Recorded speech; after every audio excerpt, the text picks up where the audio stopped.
নিশ্চিন্তপুর গ্রামের একেবারে উত্তর প্রান্তের হরিহর রায়ের ক্ষুদ্র কোঠাবাড়ি। হরিহর সাধারণ অবস্থার গৃহস্থ। পৈতৃক আমলের সামান্য জমিজমার আয় আর ২-৪ ঘর শিষ্য সেবকের বার্ষিকী প্রণামের বন্দোবস্ত হইতে সাদাসিধাভাবে সংসার চালাইয়া থাকে। পূর্বদিন ছিল একাদশী। হরিহরের দূরসম্পর্কীয় দিদি ইন্দির ঠাকরুন সকালবেলা ঘরের দাওয়ায় বসিয়া চাল ভাজার গুঁড়া জলখাবার খাইতেছে।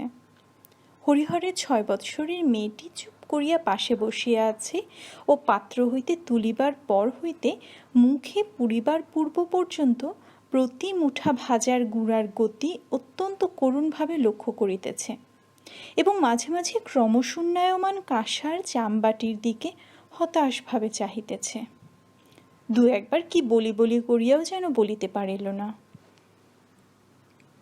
ইন্দির ঠাকরুন মুঠার পর মুঠ উঠাইয়া পাত্র নিঃশেষ করিয়া ফেলিয়া খুকির দিকে চাহিয়া বলিল, ওমা, তোর জন্যে দুটো রেখে দিলাম না, ওই দেখো।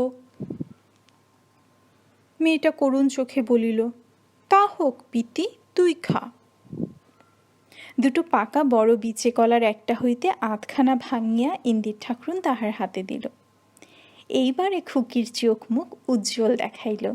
সে পিসিমার হাত হইতে উপহার লইয়া মনোযোগের সহিত ধীরে ধীরে চুষিতে লাগিল। ও ঘর হইতে তাহার মা ডাকিল, আবার ওখানে গিয়ে ধন্না দিয়ে বসে আছে, উঠে আয় এদিকে। ইন্দির ঠাকরুন বলিল, থাক বউ, আমার কাছে বসে আছে, ও কিছু করছে না, থাক বসে। তবুও তাহার মা শাসনের সুরে বলিল, না, কেনই বা খাবার সময় এরকম বসে থাকবে, ওসব আমি পছন্দ করি নে, চলে আয় বলছি, উঠে। খুকি ভয়ে ভয়ে উঠিয়া গেল। ইন্দির ঠাকরুনের সঙ্গে হরিহরের সম্পর্কটা বড় দূরের। মামার বাড়ির সম্পর্কে কী রকমের বোন। হরিহর রায়ের পূর্বপুরুষের আদি বাড়ি ছিল পাশের গ্রামে যশোরা বিষ্ণুপুর।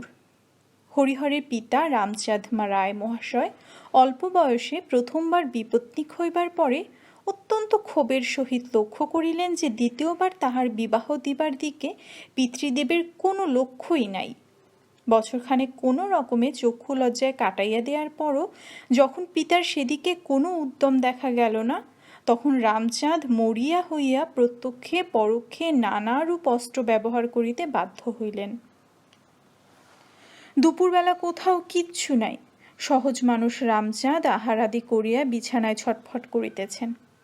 কেহ নিকটে বসিয়া কি হইয়াছে জানিতে চাহিলে রামচাঁদ সুর ধরিতেন, তাহার আর কে আছে, কেই বা আর তাহাকে দেখিবে, এখন তাহার মাথা ধরিলেই বা কি, ইত্যাদি ইত্যাদি। ফলে এই নিশ্চিন্তপুর গ্রামে রামচাঁদের দ্বিতীয় পক্ষের বিবাহ হয় এবং বিবাহের অল্পদিন পরে পিতৃদেবের মৃত্যু হইলে যশোরা বিষ্ণুপুরের বাস উঠাইয়া রামচাঁদ স্থায়ীভাবে এখানেই বসবাস শুরু করেন। ইহা তাহার অল্প বয়সের কথা। রামচাঁদ এই গ্রামে আসিবার পর শ্বশুরের যত্নে টোলে সংস্কৃত পড়িতে আরম্ভ করেন এবং কালে এই অঞ্চলের মধ্যে ভালো পণ্ডিত হইয়া উঠিয়াছিলেন। তবে কোনো বিষয়কর্ম কোনো দিন তিনি করেন নাই। করার উপযুক্ত তিনি ছিলেন কিনা সেই বিষয়েও ঘোরতর সন্দেহের কারণ আছে। বছরের ৯ মাস তাহার স্ত্রী পুত্র শ্বশুর বাড়িতেই থাকিত। তিনি নিজে পাড়ার পতিরাম মুখুজ্জের পাশার আড্ডায় অধিকাংশ সময় কাটাইয়া ২ বেলা ভোজনের সময় শ্বশুরবাড়ি হাজির হইতেন মাত্র। যদি কেহ জিজ্ঞাসা করিত, পণ্ডিত মশাই, বউটা ছেলেটা আছে, আখেরটা তো দেখতে হবে। রামচাঁদ বলিতেন, কোনো ভাবনা নেই ভায়া, ব্রজ চক্রবর্তীর ধানের মড়াইয়ের তলা কুড়িয়ে খেলেও এখনও ওদের ২ পুরুষ হেসে খেলে কাটাবে। পরে তিনি ছক্কা ও পঞ্চরীর জোর কিভাবে মিলাইলে ঘর ভাঙিতে পারিবেন তাহাই এক মনে ভাবিতেন। ব্রজ চক্রবর্তীর ধানের মড়াইয়ের নিত্যতা সম্বন্ধে তাহার আস্থা যে কতটা বেআন্দাজি ধরনের হইয়াছিল তাহা শ্বশুরের মৃত্যুর পরে রামচাঁদের বুঝিতে বেশি বিলম্ব হয় নাই। এই গ্রামে তাহার জমি জমাও ছিল না, নগদ টাকাও বিশেষ কিছু না। ২-৪টি শিষ্য সেবক এদিকে ওদিকে জুটিয়াছিল। তাহাদের দ্বারা কোনো রকমের সংসার চালাইয়া পুত্রটিকে মানুষ করিতে থাকেন। তাহার পূর্বে তাহার এক জ্ঞাতি ভ্রাতার বিবাহ তাহার শ্বশুর বাড়িতেই হয়। তাহারাও এখানে বাস করিয়াছিল। তাহাদের দ্বারাও রামচাঁদের অনেক সাহায্য হইত। জ্ঞাতি ভ্রাতার পুত্র নীলমণি রায় কমিসেরিয়েট চাকরি করতেন, কিন্তু কর্ম উপলক্ষে তাহাকে বরাবর বিদেশ থাকিতে হইত বলিয়া তিনি শেষকালে এখানকার বাস একরূপ উঠাইয়া বৃদ্ধা মাতাকে লইয়া কর্মস্থলে চলিয়া যান। এখন তাহাদের ভিটাতে আর কেহ নাই। শোনা যায় পূর্বদেশীয় এক নামজাদা কুলীনের সঙ্গে ইন্দির ঠাকরুনের বিবাহ হইয়াছিল। স্বামী বিবাহের পর কালেভদ্রে এই গ্রামে পদার্পণ করিতেন। একাধ রাত্রি কাটাইয়া পথের খরচ ও কৌলিন্য সামান্য আদায় করিয়া লইয়া খাতায় দাগ আঁকিয়া পরবর্তী নম্বরের শ্বশুরবাড়ি অভিমুখে তল্পি বাহক সহ রওনা হইতেন। কাজেই স্বামীকে ইন্দির ঠাকরুন ভালো মনেই করিতে পারে না। বাপ মায়ের মৃত্যুর পর ভাইয়ের আশ্রয়ে দুমুঠো অন্ন পাইয়া আসিতেছিল। কপালক্রমে সেই ভাইও অল্প বয়সে মারা গেল। হরিহরের পিতা রামচাঁদ অল্প পরেই এই ভিটাতে বাড়ি তুলিলেন এবং সেই সময় হইতেই ইন্দির ঠাকরুনের এই সংসারে প্রথম প্রবেশ। সে সকল আজিকার কথা নহে। তাহার পর অনেক দিন হইয়া গিয়াছে। শাঁখারি পুকুরে নীল ফুলের বংশের পর বংশ কত আসিয়াছে, চলিয়া গিয়াছে। চক্রবর্তীদের ফাঁকা মাঠে সীতানাথ মুখুজ্জে নতুন কলমের বাগান বসাইল এবং সেই সব গাছ আবার বুড়া হইতে চলিল। কত ভিটায় নতুন গৃহস্থ বসিল, কত জনশূন্য হইয়া গেল। কত গোলক চক্রবর্তী ব্রজ চক্রবর্তী মরিয়া হাজিয়া গেল। ইছামতির জলর্মী চঞ্চল স্বচ্ছ জলধারা অনন্ত কালপ্রবাহের সঙ্গে পাল্লা দিয়া কুটার মতো, ঢেউয়ের ফেনার মতো গ্রামের নীলকুঠির কত জনসন টমসন সাহেব, কত মজুমদারকে কোথায় ভাসাইয়া লইয়া গেল। শুধু ইন্দির ঠাকরুন এখনো বাঁচিয়া আছে। 1240 সালের সে ছিপছিপে চেহারার হাস্যমুখী তরুণী নহে, 75 বৎসরের বৃদ্ধা। গাল তোবড়াইয়া গিয়াছে, মাজা ঈষৎ ভাঙিয়া শরীর সামনে ঝুঁকিয়া পড়িয়াছে।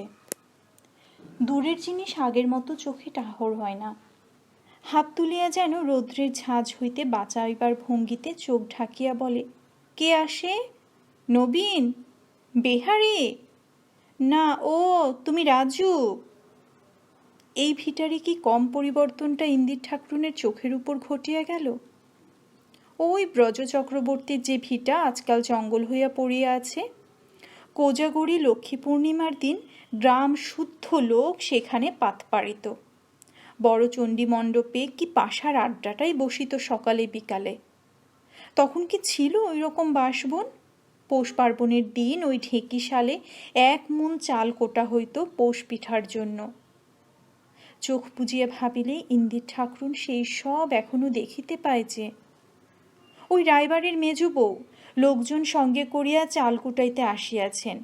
ঢেকিতে দমাদম পার পড়িতেছে। সোনার বাউটি রাঙাই হাতে একবার সামনের সারিয়া আসিয়া আবার পিছাইয়া যাইতেছে। জগদ্ধাত্রীর মতো রূপ, তেমনি স্বভাব চরিত্র। নতুন যখন ইন্দির ঠাকরুন বিধবা হইল, তখন প্রতি দ্বাদশীর দিন প্রাতঃকালে নিজের হাতে জলখাবার গোছাইয়া আনাইয়া তাহাকে খাওয়াইয়া যাইতেন। কোথায় গেল কে? সেকালের আর কেহ বাঁচিয়া নাই যার সঙ্গে সুখ দুঃখের দুটো কথা কয়। তারপর এই সংসারে আশ্রয়দাতা রামচাঁদ মারা গেলেন। তার ছেলে হরিহর তো হইল সেদিন। ঘাটের পথে লাফাইয়া লাফাইয়া খেলিয়া বেড়াইত, মুখুজ্জদের তেঁতুল গাছে ডাঁসা তেঁতুল খাইতে গিয়া পড়িয়া হাত ভাঙিয়া 2-3 মাস শয্যাগত ছিল। সেদিনের কথা। ধুমধাম করিয়া অল্প বয়সে তাহার বিবাহ হইল। পিতার মৃত্যুর পর 10 বৎসরের নববিবাহিতা পত্নীকে বাপের বাড়ি ফেলিয়া রাখিয়া দেশ ছাড়া হইয়া গেল। 8-10 বছর প্রায় কোনো খোঁজ খবর ছিল না। কালে ভদ্রে একাধখানা চিঠি দিত, কখনো কখনো 2-5 টাকা বুড়ির নামে মানি অর্ডার করিয়া পাঠাইত। এই বাড়ি আসুলিয়া কত কষ্টে কতদিন না খাইয়া প্রতিবেশীর দুয়ারে চাহিয়া চিন্তিয়া তাহার দিন গিয়াছে। অনেক দিন পরে হরিহর আজ 6-7 বৎসর আসিয়া ঘর সংসার পাতিয়াছে। তাহার একটা মেয়ে হইয়াছে, সেও প্রায় 6 বৎসরের হইতে চলিল। বুড়ি ভাবিয়াছিল এতদিনে সেই ছেলেবেলার ঘর সংসার আবার বজায় হইল। তাহার সংকীর্ণ জীবনে সে অন্য সুখ চাহে নাই, অন্য প্রকার সুখ দুঃখের ধারণাও সে করিতে অক্ষম। আশৈশব অভ্যস্ত জীবনযাত্রার পুরাতন পথে যদি গতির মোড়টা ঘুরিয়া দাঁড়ায়, তাহা হইলেই সে খুশি। তাহার কাছে সেইটাই চরম সুখের কাহিনী। হরিহরের ছোট্ট মেয়েটাকে সে একদণ্ড চোখের আড়াল করিতে পারে না। তাহার নিজেরও এক মেয়ে ছিল, নাম ছিল তার বিশ্বেশ্বরী। অল্প বয়সেই বিবাহ হয় এবং বিবাহের অল্প পরেই মারা যায়। হরিহরের মেয়ের মধ্যে বিশ্বেশ্বরী মৃত্যুপারের দেশ হইতে 40 বছর পরে তাহার অনাথা মায়ের কোলে আবার যেন ফিরিয়া আসিয়াছে। 40 বছরের নিভিয়া যাওয়া ঘুমন্ত মাতৃত্ব মেয়েটার মুখের বিপন্ন অপ্রতিভ ভঙ্গিতে, অবোধ চোখের হাসিতে, এক মুহূর্তে সচকিত আগ্রহে শেষ হইতে চলা জীবনের ব্যাকুল ক্ষুধায় জাগিয়া ওঠে। কিন্তু যাহা সে ভাবিয়াছিল তাহা হয় নাই। হরিহরের বউ দেখিতে টুকটুকে সুন্দরী হইলে কি হইবে, ভারী ঝগড়াটে, তাহাকে তো 2 চক্ষু পাড়িয়া দেখিতে পারে না। কোথাকার কে তার ঠিকানা নাই, কি তাহার সঙ্গে সম্পর্ক খুঁজিয়া মেলে না, বসিয়া বসিয়া অন্ন ধ্বংস করিতেছে। সে খুঁটিনাটি লইয়া বুড়ির সঙ্গে 2 বেলা ঝগড়া বাঁধায়। অনেকটা ঝগড়া চলিবার পর বুড়ি নিজস্ব একটা পিতলের ঘটি কাঁখে ও ডান হাতে একটা কাপড়ের পুঁটুলি ঝুলাইয়া বলিত, চললাম নতুন বউ, আর যদি কখনো এ বাড়ির মাটি মারাই তবে আমার। বাড়ি হইতে বাহির হইয়া গিয়া বুড়ি মনের দুঃখে বাঁশবাগানে সারাদিন বসিয়া কাটাইত। বৈকালের দিকে সন্ধান পাইয়া হরিহরের ছোট মেয়েটা তাহার কাছে গিয়া তাহার আঁচল ধরিয়া টানাটানি আরম্ভ করিত। ওঠো পিতিমা, মাকে বলবো আল তোকে বকবে না, আয় পিতিমা আয়। তাহার হাত ধরিয়া সন্ধ্যার অন্ধকারে বুড়ি বাড়ি ফিরিত। সর্বজয়া মুখ ফিরাইয়া বলিত, ওই এলেন, যাবেন আর কোথায়, যাবার কি আর চুলো আছে এই ছাড়া, তেজটুকু আছে এদিকে 16 আনা। এরকম উহারা বাড়ি আসার বৎসরখানেকের মধ্যেই আরম্ভ হইয়াছে, বহুবার হইয়া গিয়াছে এবং মাঝে মাঝে প্রায়ই হয়। হরিহরের পূবের ভিটায় খড়ের ঘরখানা অনেক দিন বেমেরামতি অবস্থায় পড়িয়া আছে। এই ঘরটাতে বুড়ি থাকে। একটা বাঁশের আলনায় খান 2 ময়লা ছেঁড়া থান, ছেঁড়া জায়গাটার 2 প্রান্ত একসঙ্গে করিয়া গেরো বাঁধা। বুড়ি আজকাল ছুঁচে সুতা পরাইতে পারে না বলিয়া কাপড় সেলাই করিবার সুবিধা নাই, বেশি ছিঁড়িয়া গেলে গেরো বাঁধে। এক পাশে একখানা ছেঁড়া মাদুর, কতকগুলি ছেঁড়া কাঁথা, একটা পুটলিতে রাজ্যের ছেঁড়া কাপড় বাঁধা। মনে হয় কাঁথা বুনিবার উপকরণ স্বরূপ সেগুলো বহুদিন হইতে সযত্নে সঞ্চিত আছে, কখনো দরকার হয় নাই। বর্তমানে দরকার হইলেও কাঁথা বুনিবার মতো চোখের তেজ আর তাহার নাই। তবুও সেগুলি পরম যত্নে তোলা থাকে। ভাদ্র মাসে বর্ষার পর রৌদ্র ফুটিলে বুড়ি সেগুলি খুলিয়া মাঝে মাঝে উঠানে রৌদ্র দেয়। বেতের পেটরাটার মধ্যে একটা পুঁটুলি বাঁধা কতগুলো ছেঁড়া লালপাড় শাড়ি, সেগুলি তাহার মেয়ে বিশ্বেশ্বরীর। একটা পিতলের চাদরের ঘটি, একটা মাটির ছোবা, গোটা 2 মাটির ভাঁড়। পিতলের ঘটিতে চাল ভাজা ভরা থাকে, রাত্রে হামনদিস্তা দিয়া গুঁড়া করিয়া তাই মাঝে মাঝে খায়। মাটির ভাঁড়গুলার কোনোটাতে একটুখানি তেল, কোনোটাতে একটুখানি নুন, কোনোটাতে সামান্য একটু খেজুরের গুড়। সর্বজয়ের কাছে চাহিলে সবসময় মেলে না বলিয়া বুড়ি সংসার হইতে লুকাইয়া আনিয়া সেগুলি বিবাহের বেতের পেটের মধ্যে সঞ্চয় করিয়া রাখিয়া দেয়।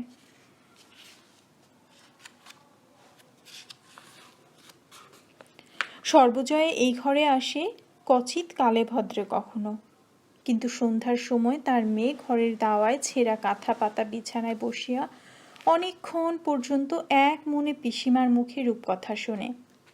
খানিকক্ষণ এই গল্প ওই গল্প শুনিবার পর খুকি বলে, পিতি সেই ডাকাতের গল্পটা বলতো, গ্রামের এক ঘর গৃহস্থ বাড়িতে 50 বছর আগে ডাকাতি হয়েছিল, সেই গল্প। ইতিপূর্বে বহুবার বলা হয়ে গেলেও কয়েকদিনের ব্যবধানে উহার পুনরাবৃত্তি করতে হয়। খুকি ছাড়ে না, তাহার পর সে পিসিমার মুখে ছড়া শোনে। সেকালের অনেক ছড়া ইন্দির ঠাকুরুনের মুখস্থ ছিল। অল্প বয়সে ঘাটে পথে সমবয়সী সঙ্গিনীদের কাছে ছড়া মুখস্থ বলিয়া তখনকার দিনে ইন্দির ঠাকুরুন কত প্রশংসা আদায় করিয়াছে। তাহার পর অনেক দিন সে এরকম ধৈর্যশীল শ্রোতা পায় নাই। পাছে মরিচা পড়িয়া যায়, এই জন্য তাহার জন্য সব ছড়াগুলি আজকাল প্রতি সন্ধ্যায় একবার ক্ষুদ্র ভাইজিটির কাছে আবৃত্তি করিয়া ধার সানাইয়া রাখে। টানিয়া টানিয়া আবৃত্তি করে। ও ললিতে চাঁপকলিতে একটা কথা শুনছে, রাধার ঘরে চোর ঢুকেছে। এই পর্যন্ত বলিয়া সে হাসি হাসি মুখে প্রতীক্ষার দৃষ্টিতে ভাইজির দিকে চাহিয়া থাকে। খুকি উৎসাহের সঙ্গে বলে, চূড়ো বাঁধা এক মিনসে। মি অক্ষরটার উপর অকারণ জোর দিয়া ছোট মাথাটি সামনে তাল রাখিবার ভাবে ঝুঁকাইয়া পদটার উচ্চারণ শেষ করে। ভারী আমোদ লাগে খুকির। তাহার পিসি ভাইজিকে ঠকাইবার চেষ্টায় এমন সব ছড়া আবৃত্তি করে ও পাদ পূরণের জন্য ছাড়িয়া দেয়, যাহা হয়তো 10-15 দিন বলা হয় নাই। কিন্তু খুকি ঠিক মনে রাখে, তাহাকে ঠকানো কঠিন। খানিক রাত্রে তাহার মা খাইতে ডাকিলে সে উঠিয়া যায়। হরিহর রায়ের আদি বাসস্থান যশোরা বিষ্ণুপুরের প্রাচীন ধনী বংশ চৌধুরীরা নিষ্কর ভূমি দান করিয়া যে কয়েক ঘর ব্রাহ্মণকে সেকালে গ্রামে বাস করাইয়াছিলেন, হরিহরের পূর্বপুরুষ বিষ্ণুরুম রায় তাদের মধ্যে একজন। ব্রিটিশ শাসন তখনও দেশে বদ্ধমূল হয় নাই। যাতায়াতের পথ সকল ঘোর বিপদসংকুল ঠগি, ঠ্যাঙাড়ে, জলদস্যু প্রভৃতিতে পূর্ণ থাকিত। এই ডাকাতের দল প্রায়ই গোয়ালা, বাগদি, বাউরি শ্রেণীর লোক। তাহারা অত্যন্ত বলবান, লাঠি এবং সরকি চালানোতে সুনিপুণ ছিল। বহু গ্রামের নিভৃত প্রান্তে ইহাদের স্থাপিত ডাকাতে কালীর মন্দিরের চিহ্ন এখনো বর্তমান আছে। দিন মানে ইহারা ভালো মানুষ সাজিয়া বেড়াইত, রাত্রে কালী পূজা দিয়া দূর পল্লীতে গৃহস্থ বাড়ি লুট করিতে বাহির হইত। তখনকার কালে অনেক সমৃদ্ধশালী গৃহস্থ ডাকাতি করিয়া অর্থ সঞ্চয় করিতেন। বাংলাদেশে বহু জমিদার অবস্থাপন্ন গৃহস্থের অর্থের মূল ভিত্তি যে এই পূর্বপুরুষ সঞ্চিত লুণ্ঠিত ধনরত্ন, যাহারাই প্রাচীন বাংলার কথা জানেন তাহারাই ইহাও জানেন। বিষ্ণুরাম রায়ের পুত্র বীরু রায়ের এইরূপ অখ্যাতি ছিল। তাহার অধীনে বেতনভোগী ঠ্যাঙাড়ে থাকিত। নিশ্চিন্তপুরের গ্রামে উত্তরে যে কাঁচা সড়ক, ওদিকে চুয়াডাঙ্গা হইতে আসিয়া নবাবগঞ্জ হইয়া টাকি চলিয়া গিয়াছে। ওই সড়কের ধারে দিগন্ত বিস্তৃত বিশাল সোনাডাঙ্গার মাঠের মধ্যে ঠাকুরঝি পুকুর নামক সেকালকার এক বড় পুকুরের ধারে ছিল ঠ্যাঙাড়েদের আড্ডা। পুকুরের ধারে প্রকাণ্ড বটগাছের তলে তাহারা লুকাইয়া থাকিত এবং নিরীহ পথিককে মারিয়া তাহার যথা সর্বস্ব অপহরণ করিত। ঠ্যাঙাড়েদের কার্যপ্রণালী ছিল অদ্ভুত ধরনের। পথ চলতি লোকের মাথায় লাঠির আঘাত করিয়া আগেই তাহাকে মারিয়া ফেলিয়া তবে তাহারা তাহার কাছে অর্থান্বেষণ করিত। মারিয়া ফেলিবার পর এরূপ ঘটনাও বিচিত্র ছিল না যে দেখা গেল নিহত ব্যক্তির কাছে সিকি পয়সাও নাই। পুকুরের মধ্যে লাশ গুঁজিয়া রাখিয়া ঠ্যাঙাড়েরা পরবর্তী শিকারের উপর দিয়া এই বৃথা শ্রমটুকু পুষাইয়া লইবার আশায় নিরীহ মুখে পুকুর পাড়ের গাছতলায় ফিরিয়া যাইত। গ্রামের উত্তরে এই বিশাল মাঠের মধ্যে সেই বটগাছ আজও আছে। সড়কের ধারের একটা অপেক্ষাকৃত নিম্নভূমিকে আজও ঠাকুরঝি পুকুর বলে। পুকুরের বিশেষ চিহ্ন নাই, 14 আনা ভরাট হইয়া গিয়াছে। ধান আবাদ করিবার সময় চাষিদের নাঙলের ফালে সেই নাবাল জমিটুকু হইতে আজও মাঝে মাঝে নরমুন্ডু উঠিয়া থাকে। শোনা যায় পূর্বদেশীয় এক বৃদ্ধ ব্রাহ্মণ বালক পুত্রকে সঙ্গে করিয়া কালীগঞ্জ অঞ্চল হইতে টাকি শ্রীপুরের ওদিকে নিজের দেশে ফিরিতেছিলেন। সময়টা কার্তিক মাসের শেষ। কন্যার বিবাহের অর্থ সংগ্রহের জন্য ব্রাহ্মণ বিদেশে বাহির হইয়াছিলেন। সঙ্গে কিছু অর্থ জিনিসপত্র ছিল। হরিদাসপুরের বাজারে চটিতে রন্ধন আহারাদি করিয়া তাহারা দুপুরের কিছু পরে পুনরায় পথে বাহির হইয়া পড়িলেন। ইচ্ছা রহিল যে সম্মুখে 5 ক্রোশ দূরে নবাবগঞ্জ বাজারের চটিতে রাত্রি যাপন করিবেন। পথের বিপদ তাহাদের অবিদিত ছিল না, কিন্তু আন্দাজ করিতে কিরূপ ভুল হইয়াছিল। কার্তিক মাসের ছোট দিন, নবাবগঞ্জের বাজারে পৌঁছিবার অনেক পূর্বে সোনারাঙা মাঠের মধ্যে সূর্যকে ডুবুডুবু দেখিয়া তাহারা দ্রুত পদে হাঁটিতে আরম্ভ করিলেন। কিন্তু ঠাকুরজি পুকুরের ধারে আসিতেই তাহারা ঠ্যাঙাড়েদের হাতে পড়েন। দস্যুরা প্রথমে ব্রাহ্মণের মাথায় এক খা লাঠি বসাইয়া দিতে তিনি প্রাণ ভয়ে চিৎকার করিতে করিতে পথ ছাড়িয়া মাঠের দিকে ছুটিলেন। ছেলেও বাবার পিছু পিছু ছুটিল। কিন্তু একজন বৃদ্ধ অপরে বালক ঠ্যাঙাড়েদের সঙ্গে কতক্ষণ দৌড়পাল্লা দিবে। অল্পক্ষণেই তাহারা আসিয়া শিকারের নাগাল ধরিয়া ঘেরাও করিয়া ফেলিল।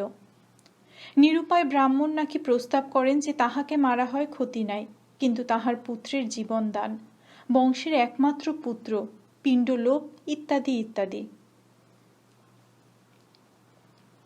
ঘটনাক্রমে বীরুরায়ও নাকি সেদিনের দলের মধ্যে স্বয়ং উপস্থিত ছিলেন। ব্রাহ্মণ বলিয়া চিনিতে পারিয়া প্রাণ ভয়ার্ত বৃদ্ধ তাহার হাতে পায়ে পড়িয়া অন্তত পুত্রটির প্রাণ রক্ষার জন্য বহু কাকুতি মিনতি করেন। কিন্তু সরল ব্রাহ্মণ বুঝেন নাই তাহার বংশের পিণ্ডলোপের আশঙ্কায় অপরের মাথা ব্যথা হইবার কথা নহে, বরং তাহাদিগকে ছাড়িয়া দিলে ঠ্যাঙাড়ে দলের অন্যরূপ আশঙ্কার কারণ আছে। সন্ধ্যার অন্ধকারে হতভাগ্য পিতা পুত্রের মৃতদেহ একসঙ্গে ঠান্ডা হেমন্ত রাতে ঠাকুরঝি পুকুরের জলে টোকাপানা শ্যামাঘাসের দামের মধ্যে পুঁতিয়া ফেলিবার ব্যবস্থা করিয়া বীরুরায় বাটি চলিয়া আসিলেন। এই ঘটনার বেশি দিন পরে না, ঠিক পরের বছর পূজার সময়, বাংলা 1338 সাল, বীরুরায় সপরিবারে নৌকাযোগে তাহার শ্বশুরবাড়ি হলনুট পেড়ে হইতে ফিরিতেছিলেন। নকিপুরের নিচের বড় নোনা গাং পার হইয়া মধুমতিতে পড়িবার পর 2 দিনের জোয়ার খাইয়া তবে আসিয়া দক্ষিণ শ্রীপুরের কাছে ইছামতিতে পড়িতে হইত। সেখান হইতে আর দিন 4 পথ আসিলেই স্বগ্রাম। সারাদিন বাহিয়া আসিয়া অপরাহ্নে টাকির ঘাটে নৌকা লাগিল। বাড়িতে পূজা হইত, টাকির বাজার হইতে পূজার দ্রব্যাদি কিনিয়া রাত্রিতে সেখানে অবস্থান করিবার পর প্রত্যুষে নৌকা ছাড়িয়া সকলে দেশের দিকে রওনা হইলেন। দিন 2 পরে সন্ধ্যার দিকে ধবলচিতের বড় খাল ও ইছামতির মোহনায় একটা নির্জন চরে জোয়ারের অপেক্ষায় নৌকা লাগাইয়া রন্ধনের জোগাড় হইতে লাগিল। বড় চর, মাঝে মাঝে কাশছোপ ছাড়া অন্য গাছপালা নাই। এক স্থানে মাঝিরা ও অন্য স্থানে বীরুরায়ের স্ত্রী রন্ধন চড়াইয়াছিলেন। সকলেরই মন প্রফুল্ল। 2 দিন পরেই দেশে পৌঁছানো যাইবে, বিশেষত পূজা নিকটে, সেই আনন্দ তো আছেই। জ্যোৎস্না উঠিয়াছিল, নোনা গাঙের জল চকচক করিতেছিল। হু হু হাওয়ায় চরের কাশফুলের রাশি আকাশ, জ্যোৎস্না, মোহনার জল একাকার করিয়া উড়িতেছিল। হঠাৎ কিসের শব্দ শুনিয়া 2-1 মাঝি রন্ধন ছাড়িয়া উঠিয়া দাঁড়াইয়া চারিদিকে চাহিয়া দেখিতে লাগিল। কাশছোপের আড়ালে যেন একটা হুটপাট শব্দ, একটা ভয়ার্ত কণ্ঠ একবার অস্ফুট চিৎকার করিয়া উঠিয়াই তখনই থামিয়া যাইবার শব্দ। কৌতূহলী মাঝিরা ব্যাপার কি দেখিবার জন্য কাশছোপের আড়ালটা পার হইতে না হইতে কি যেন একটা হুড়ুম করিয়া চর হইতে জলে গিয়া ডুব দিল। চরের সেই দিকটা জনহীন, কিছু কাহারও চোখে পড়িল না। কি ব্যাপার ঘটিয়াছে, কি হইল বুঝিবার পূর্বেই বাকি দাঁড়ি মাঝি সেখানে আসিয়া পৌঁছিল। গোলমাল শুনিয়া বীরুরায় আসিলেন, তাহার চাকর আসিল। বীরুরায়ের একমাত্র পুত্র নৌকাতে ছিল, সে কই? জানা গেল রন্ধনের বিলম্ব দেখিয়া সে খানিকক্ষণ আগেই জ্যোৎস্নায় চরের মধ্যে বেড়াইতে বাহির হইয়াছে। দাড়ি মাঝিদের মুখ শুকাইয়া গেল। এদেশের নোনা গাংসমূহের অভিজ্ঞতায় তাহারা বুঝিতে পারিল কাশবনের আড়ালে বালির চরে বৃহৎ কুমির শুইয়া ওত পাতিয়াছিল, ভাঙা হইতে বীরুরায়ের পুত্রকে লইয়া গিয়াছে। তাহার পর অবশ্য যাহা হয় হইল। নৌকার লগি লইয়া এদিক ওদিক খোঁজাখুঁজি করা হইল। নৌকা ছাড়িয়া মাঝ নদীতে গভীর রাত্রি পর্যন্ত সকলে সন্ধান করিয়া বেড়াইল। তাহার পর কান্নাকাটি, হাত পা ছুঁড়াছুড়ি। গত বৎসর দেশের ঠাকুরঝি পুকুরের মাঠে প্রায় এই সময়েই যে ঘটনা ঘটিয়াছিল, যেন এক অদৃশ্য বিচারক এই বছর ইছামতির নির্জন চরে তাহার বিচার নিষ্পন্ন করিলেন। মূর্খ বীরুরায় ঠেকিয়া শিখিলেন যে সেই অদৃশ্য ধমাধিকরণের দণ্ডকে ঠাকুরঝি পুকুরের শ্যামা ঘাসের দামে প্রতারিত করিতে পারে না। অন্ধকারেও তাহা আপন পথ চিনিয়া লয়। বাড়ি আসিয়া বীরুরায় আর বেশি দিন বাঁচেন নাই। এই রূপে তাহার বংশে এক অদ্ভুত ব্যাপারের সূত্রপাত হইল। নিজের বংশ লোপ পাইলেও তাহার ভাইয়ের বংশাবলী ছিল, কিন্তু বংশের জ্যেষ্ঠ সন্তান কখনো বাঁচিত না। সাবালক হইবার পূর্বে কোনো না কোনো রোগে মারা যাইত। সকলে বলিল বংশে ব্রহ্মসাপ ঢুকিয়াছে। হরিহর রায়ের মাতা তারকেশ্বর দর্শনে গিয়া এক সন্ন্যাসীর কাছে কাঁদা কাটা করিয়া একটা মাদুলি পান। মাদুলির গুণেই হোক বা ব্রহ্মসাপের তেজ 2 পুরুষ পরে কর্পূরের মতো উবিয়া যাওয়ার ফলেই হোক, এত বয়সেও হরিহর আজও বাঁচিয়া আছে।